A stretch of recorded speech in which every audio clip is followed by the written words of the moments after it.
Hi, it's Dwyer. It's Memorial Day, May the 26th, 2025. Let's talk a little more about Diddy. Some more testimony, important testimony, has happened since the last video. But first, remember, the opinion you should follow should be your own. Just consider this video to be a second opinion from a complete stranger online. Now, let me make a few points before I continue. By nature, I'm a skeptic, right? While there are several videos here online where I have believed that a Dr. Jeffrey McDonald is guilty, right? Adnan Syed is guilty in my mind, right? While there are several videos like that here online, there are also videos where, I believe Lee Harvey Oswald might not be guilty, or I believe Dr. Sam Shepard might not be guilty. So I try to approach everything with an open mind, right? The prosecution has a very high burden to me, and my foundational question is, can they prove it? Well, let me point out that while I'm not convinced at all that Diddy's girlfriend Cassie wasn't a willing participant in the events that have been described, right? A swinger's lifestyle, a couple inviting third parties into their bed. We can make it salacious. We can say, oh, some of the third parties were prostitutes. Just understand, I don't believe Diddy's running a prostitution ring. They certainly haven't proved that to me yet. I'm a little bit surprised to, learn that somehow if you're a couple and you invite a prostitute to play with the two of you and it's all consensual, somehow that's sex trafficking. Now, that part of the trial I remain unconvinced on. But let me tell you what they have convinced me about. And it's a core part of the prosecution's case. I believe Diddy's in trouble. In fact, the case is close to being over for me. Whenever you do a real estate transaction where, you're taking out a secured loan on your property, it leaves a paper trail, right? You can imagine.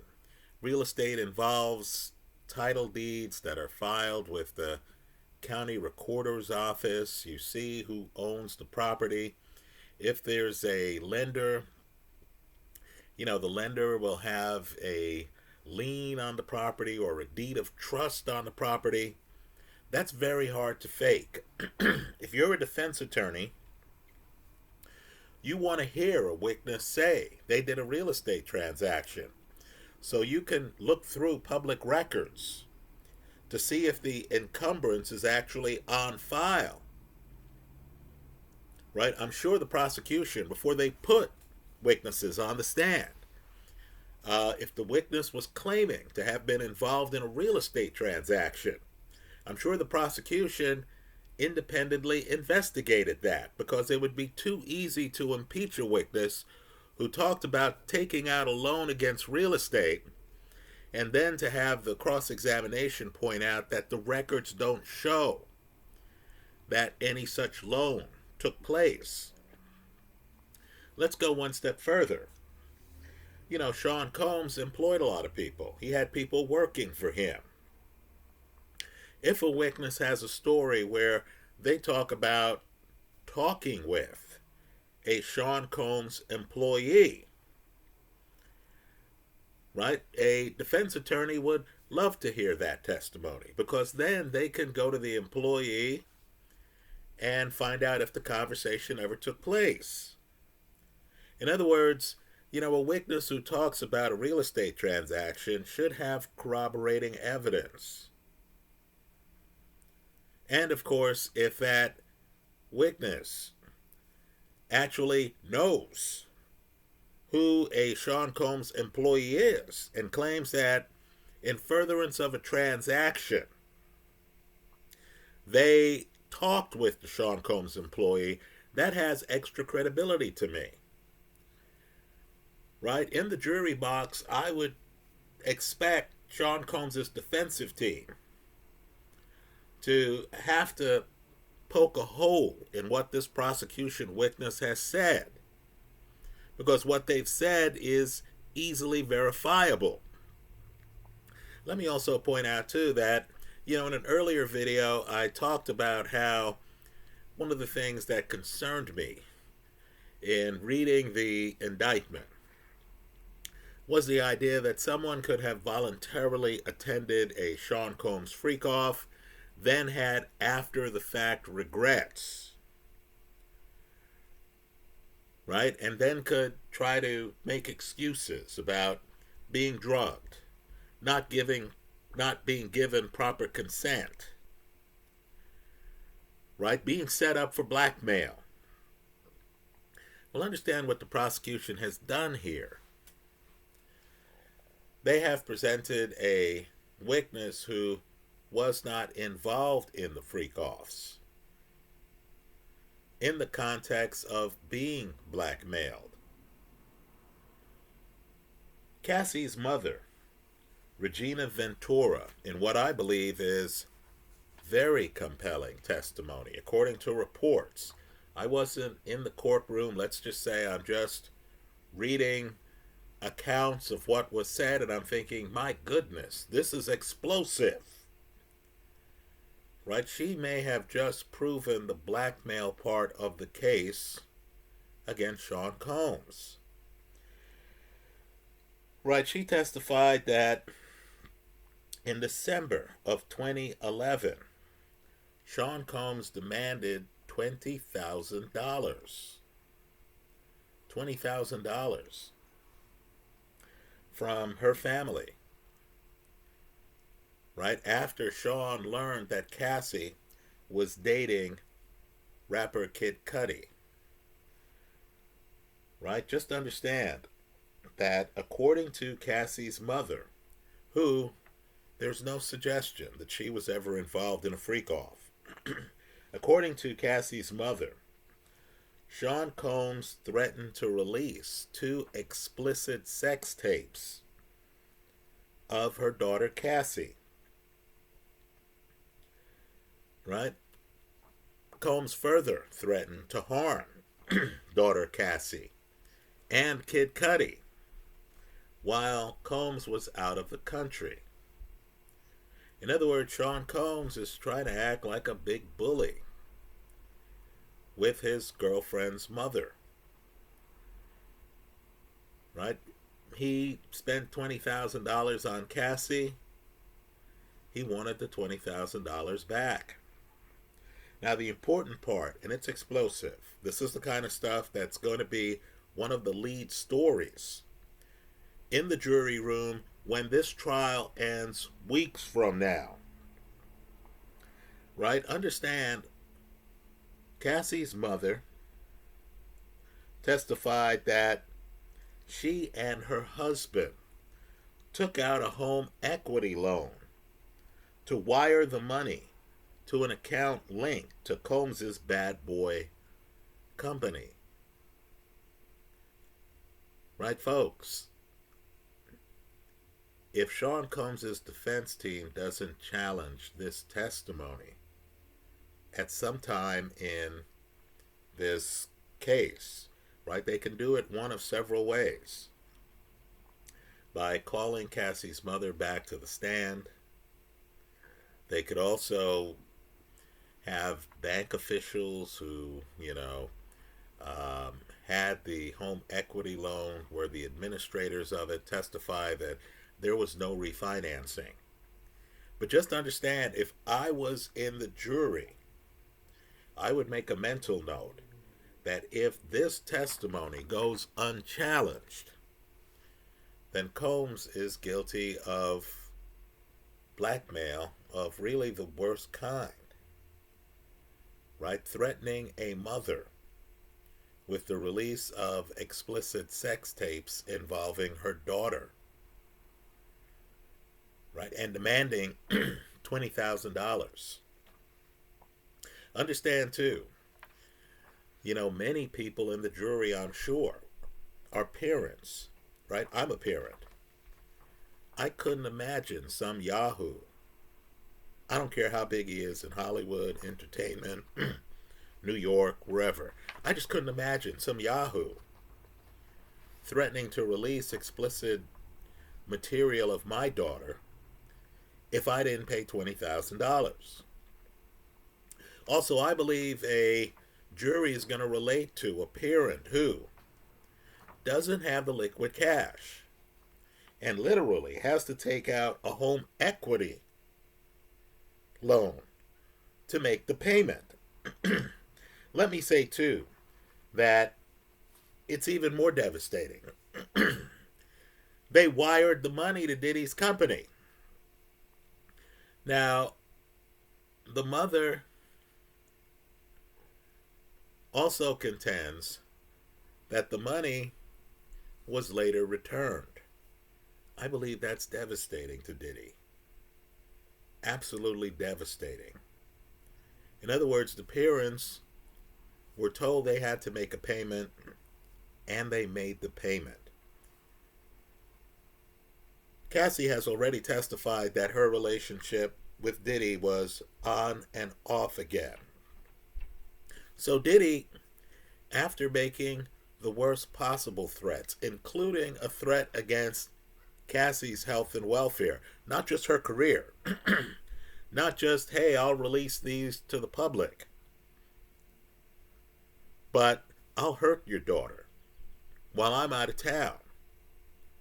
Right? Diddy later returns the money.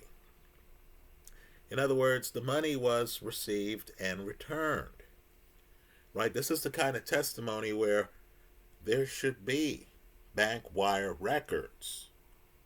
This is also the kind of testimony where the parents, because of the unusual nature of someone asking for $20,000, the parents may have kept records of transferring the $20,000.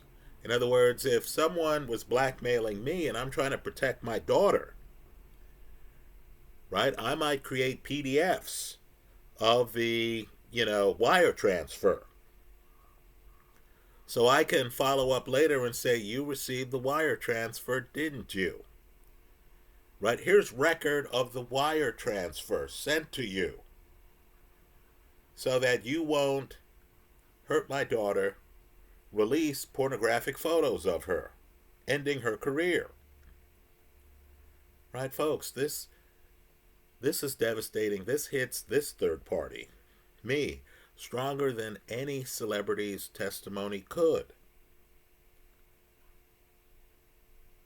Right? You're a parent, you're on the jury, and then you're hearing that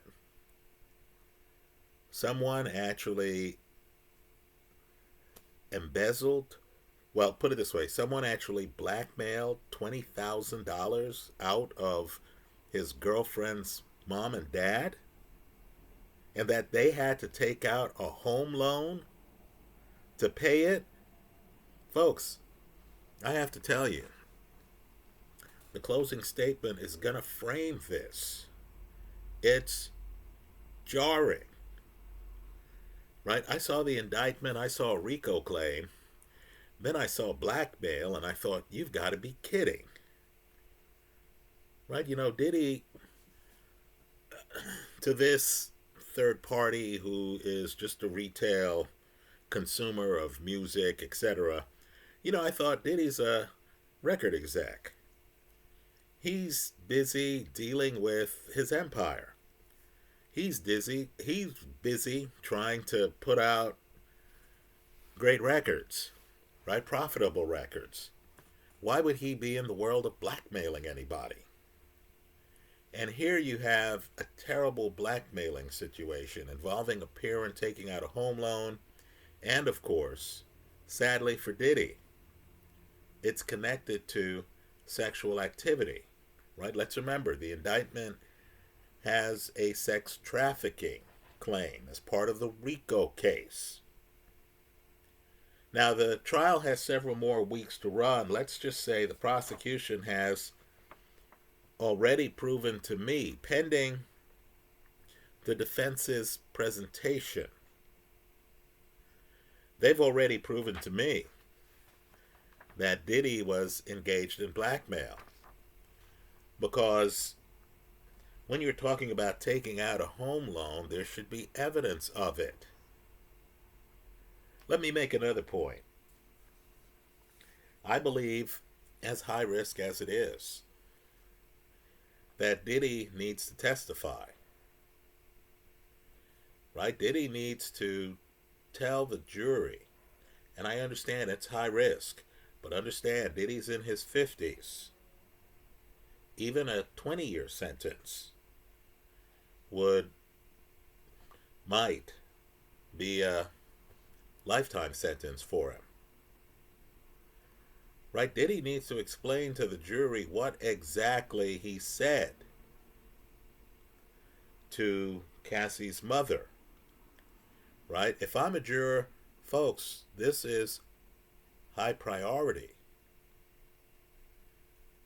Right? This supersedes whether or not Cassie consented to the lifestyle her and Diddy were living. Right? This involves a third party who's not at a freak off, who is in Fort Knox, who has to take out a line of credit against their home and wire money to a multimillionaire. Right, folks? For me, this testimony is jarring. Who else can testify other than bank officials if Diddy can make the argument that this transaction never happened?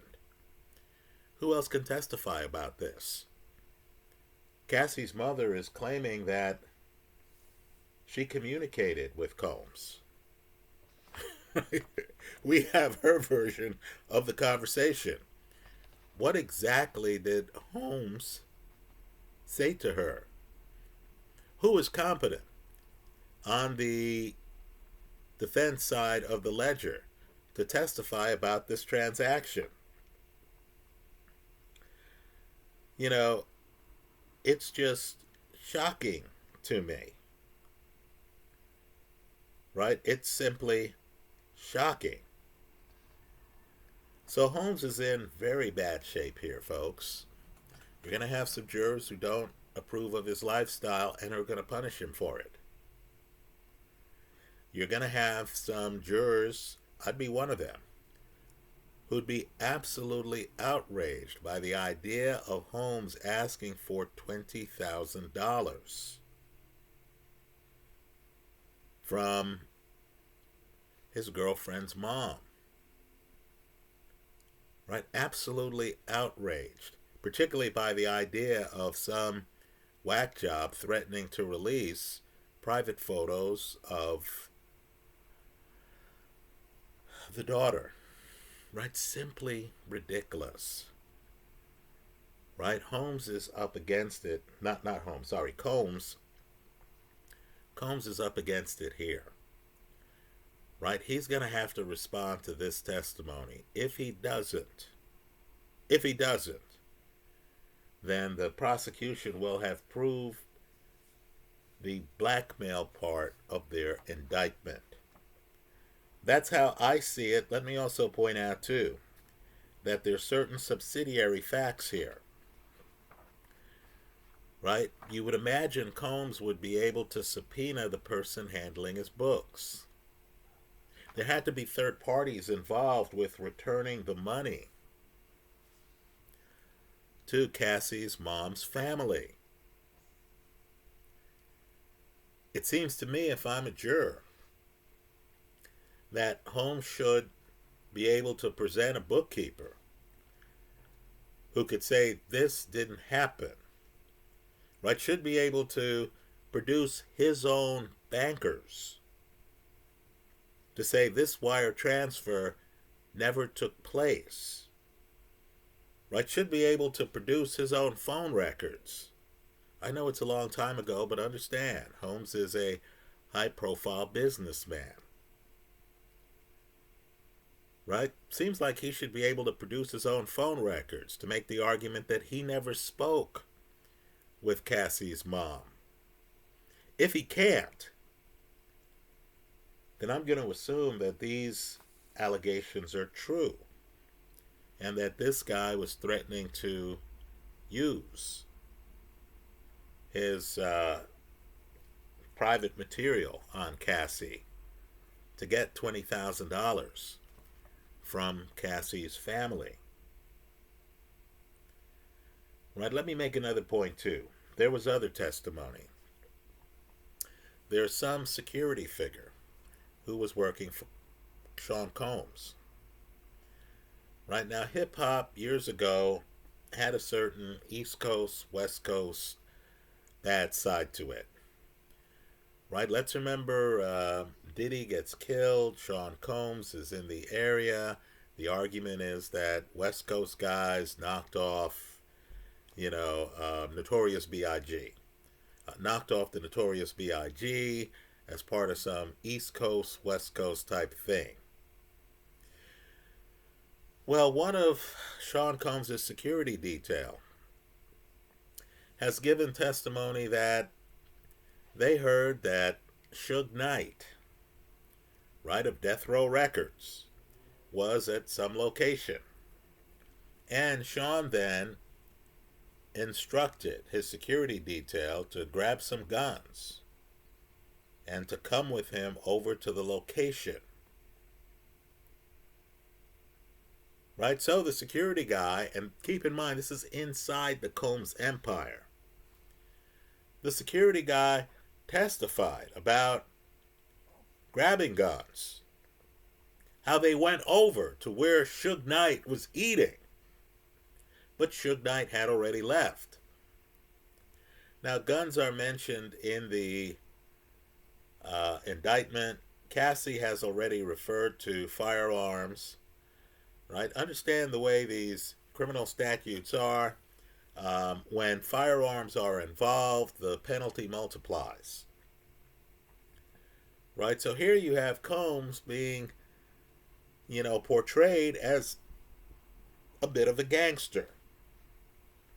Right? You also have, people testifying that Combs had pills with him that included pills for ecstasy and Percocet.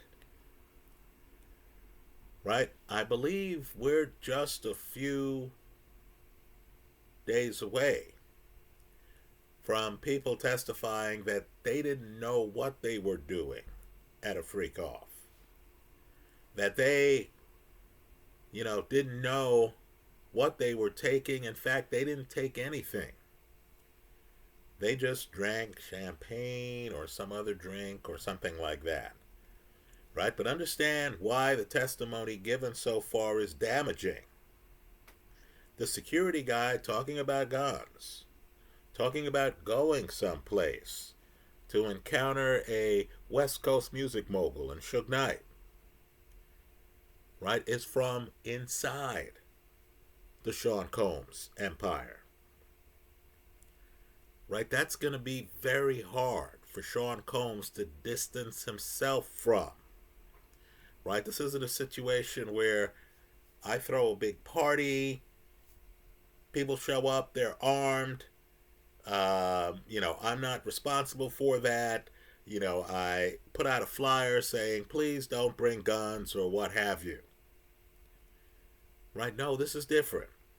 This is inner circle security detail for Sean Combs testifying about being instructed by Combs. And that's important because the prosecution needs to show that these events happened at Sean Combs' direction. Right? Being instructed by Sean Combs. Let's go over here and let's confront this guy. It was so unsettling to the security guy that the security guy gave his 6 months notice. Right now, according to reports, Sean Combs' defense team tried to discredit him by pointing out incidents the guy got involved in while serving on Sean Combs' security detail. Folks, I don't care about that. If I'm a juror, I just want to know if this part involving guns and, trying to confront Suge Knight is real. Right? If it's real, then that opens the door to a bunch of questions.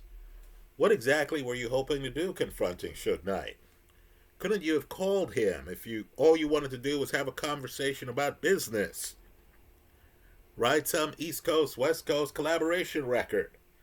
Right? Why are you telling your security detail, come with me, bring guns? Right? So they have to show racketeering. The prosecution starting to now link Combs to guns. In my opinion, they've done a very convincing job linking him to blackmail, at least involving Cassie's mother. Right? Let's just say right now things are not going well for Sean Combs in the trial. I'll concede, until now I've viewed the case as really a domestic violence case, not as a racketeering case. Right? But the pieces are falling into place. Let me also say, too, that if anyone else takes a stand and talks about being blackmailed, having threats of private films or photos being leaked to the press unless they did things like paid money to Sean Combs, then that's going to look like an ongoing practice. That's actually going to look like a criminal enterprise. Those are my thoughts. Let me hear yours in the comment section of this YouTube video. Also, be very careful. In researching for this video, I came across several fraudulent YouTube videos. I'm not going to name anyone or anything like that. But they talked about testimony being given by celebrities that never happened. Right? Don't take anything you hear about this case at face value. Right? Whatever you find online, search a little bit harder. See if credible news sources have actually cited the testimony. Those are my thoughts. Let me hear yours in the comments section of this YouTube video. Thanks for stopping by.